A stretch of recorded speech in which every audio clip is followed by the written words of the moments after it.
alamin. Assalatu wassalamu ala asyrofil anbiya'i wal mursalin wa ala alihi wa sahbihi ajma'in. Amma ba'd. Perkenalkan, saya Bulan Soleha dengan NIM 20123004 dari kelas PAI 6K. Di sini saya akan menampilkan sebuah video mengenai video presentasi di mata kuliah Ushul Fiqh. Di sini saya akan menyampaikan sebuah materi mengenai sejarah dan perkembangan Ushul Fiqh. Baik, langsung saja kita masuki ke materi yang pertama, yaitu definisi Ushul Fiqh. Apa sih itu Ushul Fiqh? Usul artinya asal ataupun dasar. Sedangkan fikih itu adalah pemahaman atau suatu ilmu. Jadi usul fikih itu dasar atau asal usul suatu ilmu, seperti itu. Jadi usul fikih adalah ilmu tentang kaidah dan metode menggali hukum Islam dari Al-Quran dan hadis. Pada masa Nabi Muhammad SAW, hukum bersumber langsung dari wahyu Allah Subhanahu Wa Taala, sehingga tidak diperlukan metode ijtihad tersendiri. Kemudian setelah wafatnya Nabi, para sahabat mulai mengembangkan ijtihad untuk menentukan hukum atas persoalan baru. Perkembangan ini berlanjut dengan berproses kaidah-kaidah sistematis pada masa Nabi dan generasi berikutnya. Nah, kita masuk saja sejarah perkembangan usul fiqh. Yang pertama itu pada masa Nabi Muhammad SAW. Usul fikih itu lahir pada abad ke-2 Hijriah, namun ilmu ini sendiri sudah ada sejak masa Nabi. Sumber hukum pada masa ini adalah wahyu Allah ataupun Al-Quran. Kemudian diambil juga hukum Islam itu dari hadis Rasulullah, baik dari perkataannya, perbuatannya, maupun pengakuan oleh Nabi Muhammad SAW. Nah, kemudian masuk kepada masa sahabat. Nah, setelah Rasulullah SAW wafat, maka ada yang namanya masa transisi, yaitu sumber hukum berkembang dari Al-Quran, Sunnah, kemudian ada ra'yu atau nalar dari para sahabat. Nah,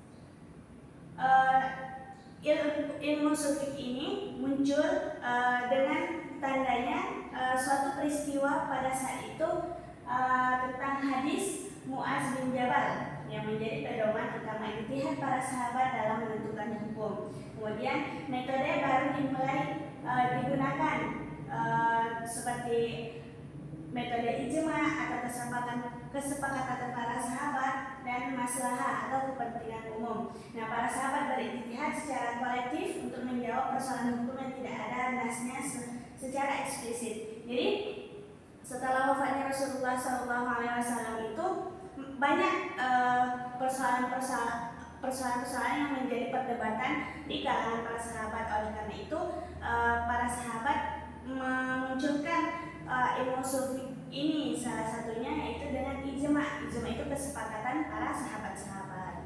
Nah, kemudian masuk kepada sejarah ushul fikih pada masa tabi'in. Nah, generasi penerus sahabat yang menyebar di berbagai wilayah itu disebut tabi'in. Tadi itu orang-orang yang bertemu langsung dengan para sahabat, sehingga mereka mengetahui atau mendengar beberapa hukum-hukum itu dari percakapan ataupun ilmu yang disebarkan oleh para sahabat. Nah, kemudian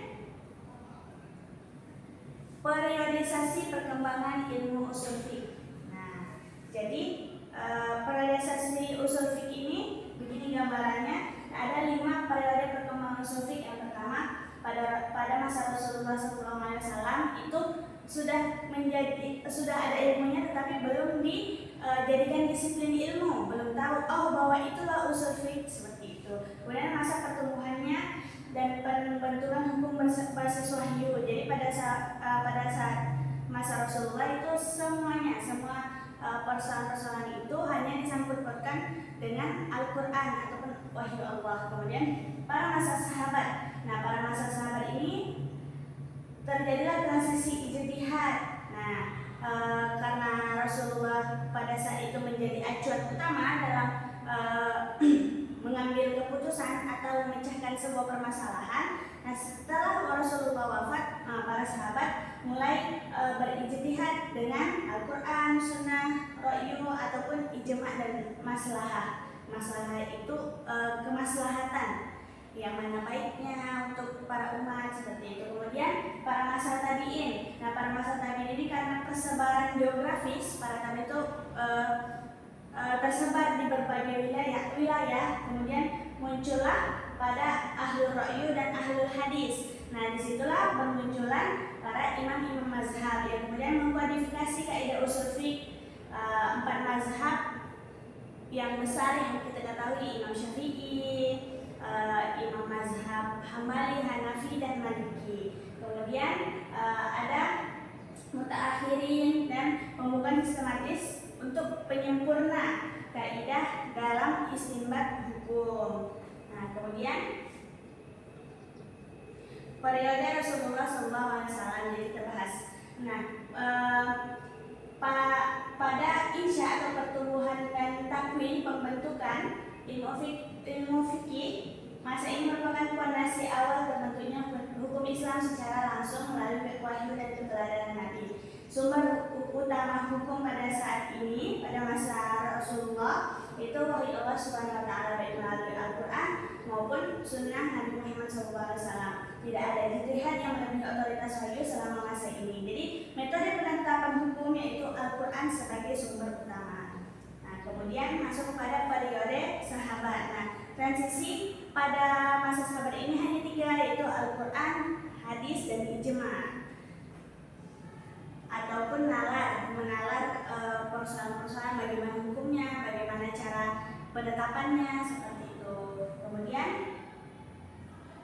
pada masa periode tabi'in. Nah, karena seperti yang sudah saya jelaskan tadi bahwa pada periode ini persebaran geografis ya, jadi metode istinbat fikih pada masa tabi'in tetap mengikuti pendekatan sahabat, namun penggunaan kaidah usul fiqh mulai meluas. Nah, seperti itu. Jadi banyak metode-metode yang bermunculan setelah pada masa tabi'in ini. Kemudian periode imam mazhab. Nah, jadi setelah tabi'in setelah pada masa tabi'in maka muncullah beberapa imam mazhab. Imam mazhab yang 4 yang sudah saya sebutkan tadi, Imam Syafi'i, Imam Hanafi, Imam Hambali, Imam Maliki. Nah, pada saat itu Abu Hanifah atau Imam Hanafi menggunakan istihsan, qiyas, ijma' sebagai dasar penetapan hukum. Jadi pada masa periode imam mazhab ini banyak bermunculan metode-metode untuk menetapkan hukum-hukum yang belum diketahui bagaimana hukum pastinya. Nah, terus Imam Maliki berlandaskan amal ahlul Madinah dan maslahah dalam menentukan hukum Islam. Kemudian Imam Syafi'i menetapkan Al-Quran, Sunnah, Qiyas dan Ijma' sebagai sumber utama dalam menetapkan hukum. Kemudian Imam Hambali menerapkan penafsiran ketat terhadap Al-Quran dan Sunnah dalam istinbat hukum. Nah, seperti itu. Kemudian periode mutaakhirin. Nah, terakhir periode mutaakhirin ini generasi penerus para imam mazhab yang melanjutkan dan mengembangkan warisan keilmuan usul fiqh secara lebih sistematis dan terstruktur.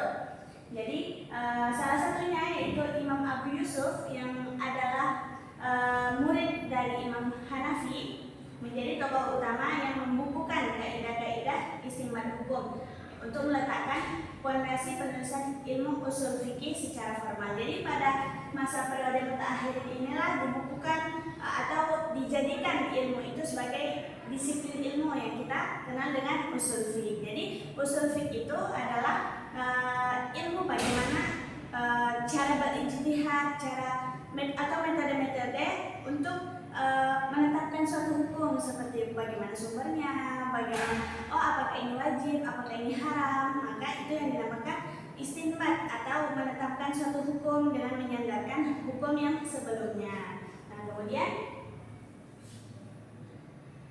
munculnya usul fikih sebagai disiplin ilmu. Nah, usul fikih sebagai disiplin ilmu ini adalah proses yang panjang dari masa Nabi hingga ke abad kedua Hijriah yang membentuk fondasi ilmu ini. Persoalan hukum itu terus berkembang, makanya muncullah usul fikih ini sebagai disiplin ilmu. karena zaman terus berkembang, maka menyusun kaidah-kaidah yang lebih sistematis dan terstruktur adalah sebagai mempermudah pada saat itu menetapkan hukum-hukum yang belum ada. Seperti karya Imam Syafi'i, yaitu pada karyanya Ar-Risalah yang membahas usul fikih secara metodologis dan ilmiah. Kemudian aliran-aliran usul fikih. Jadi aliran-aliran usul fikih setelah munculnya disiplin ilmu tersebut ada 3, yaitu mutakalimin. Mutakalimin itu Syafi'iyah, imam mazhabnya Imam Syafi'i, yang bersifat teoritis, berbasis nazari dan mantik, yaitu logika. Kaidah dirumuskan secara abstrak tanpa terikat contohnya pada contoh-contoh fikih tertentu. Kemudian para fuqaha ini imam mazhabnya adalah Imam Hanafi yang bersifat praktis dan terapan. Kaidah usul fikih dirumuskan berdasarkan contoh-contoh fikih yang ada sehingga lebih membumi dan operasional. Kemudian ada juga aliran mutaakhirin, yaitu menggabungkan 2 aliran, yaitu mutakalimin dan fuqaha, melakukan kritik, seksi dan pembumian kaidah usuliyah agar relevan dengan perkembangan zaman. Nah, kemudian karya-karya penting yang sudah dibukukan oleh para fuqaha, para imam-imam untuk membukukan ilmu usul fiqh. Nah, ini ada Al-Muwatta yang disusun oleh Imam Malik, dan kitab ini merupakan hadis dan fikih tertua.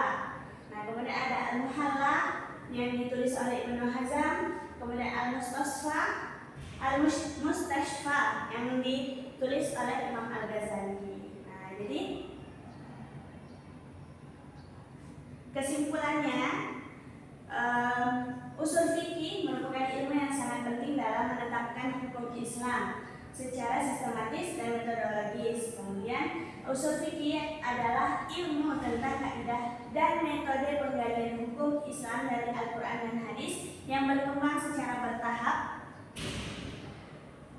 sejak masa Nabi Muhammad SAW. Kemudian perkembangan ilmu ini melewati beberapa periode penting, yaitu masa Nabi, masa sahabat, masa tabi'in, dan masa imam mazhab dan mutaakhirin. Kemudian para imam besar seperti Imam Syafi'i, Imam Maliki, Imam Hanifah, dan Imam Hambali memainkan peran sentral dalam perumusan metode dan kaidah-kaidah usul fikih.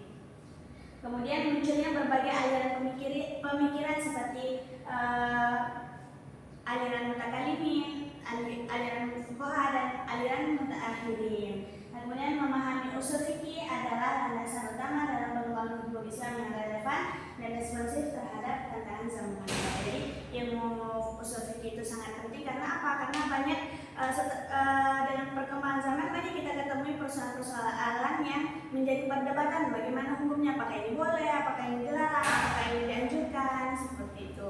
Jadi itulah fungsinya dari ilmu usul fikih, untuk memantapkan, untuk melandaskan sebuah hukum terhadap suatu persoalan.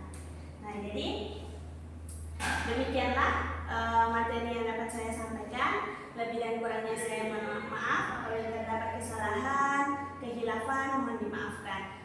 Terima kasih atas segala perhatian. Saya akhiri. Wabillahi taufiq wal hidayah. Wassalamualaikum warahmatullahi wabarakatuh.